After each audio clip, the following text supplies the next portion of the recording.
Settle down now. I appreciate your response, especially those of you who actually sound as though you're sorry to hear I'm leaving. What? Am I resigning because of what happened? Yes, I suppose so. And I'd like to take some time today to talk to you about that. Now that I'm retiring, I've been thinking again about what it's meant to me to be a teacher. I didn't enter this profession for any of the usual reasons, because I myself had a wonderful teacher who changed my life or anything like that. I suppose you could say I became a teacher simply because I grew up in a very poor family. From the time I was little, my parents told me they could never afford to send me to college, and that it would have been a waste to send a girl anyway, but I suppose that made me want to go all the more. I loved school, and I was a good student.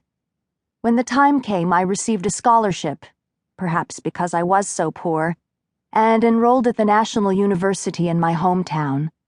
I studied science, my favorite subject, and I started teaching at a cram school even before I graduated. Now, I know you all complain about cram school, having to go right home from the regular school day to hurry through supper and run off to more classes that last late into the evening. But I've always thought you were incredibly lucky to have parents who cared enough to give you that extra opportunity. At any rate, when I reached my senior year, I decided to forego graduate school, which might have been my first choice, and get a job as a teacher. I liked the fact that it was a secure career with a stable income, but there was an even bigger factor. The terms of my scholarship required me to repay the tuition money if I did not become a teacher. So without so much as a second thought, I took the test to obtain my license.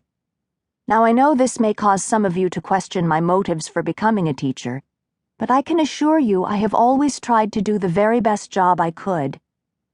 Lots of people fritter away their lives complaining that they were never able to find their true calling. But the truth is that most of us probably don't even have one. So what's wrong then with deciding on the one thing that's right in front of you and doing it wholeheartedly? That's what I did, and I have no regrets. Now, some of you may be wondering why I chose to teach middle school rather than high school. I guess you could say that I wanted to be on the front lines, so to speak. I wanted to teach students who were still in the middle of their compulsory education. High school students have the option of quitting, so their attention can be divided. I wanted to work with students who were still completely committed to their education, who had no other choice. That was as close to a true calling as I could find. It may be hard to believe, but there was a time when I was passionate about this work. Mr. Tanaka and Mr. Ogawa, there's nothing particularly funny about that part of my story. I became a teacher in 1998, and my first position, on the job training really, was at M Middle School. I was there 3 years and then took a leave of absence for a year before coming here to S Middle School. I found I enjoyed being away from the bigger cities in the prefecture, and this has been a pleasant, relaxed place to work. This is my 4th year here, so I've worked as a teacher for only 7 years total. I know you've been curious about M Middle School. Masayoshi Sakuranomi teaches there, and you've probably seen him on TV recently. Please settle down, everyone. Is he that famous?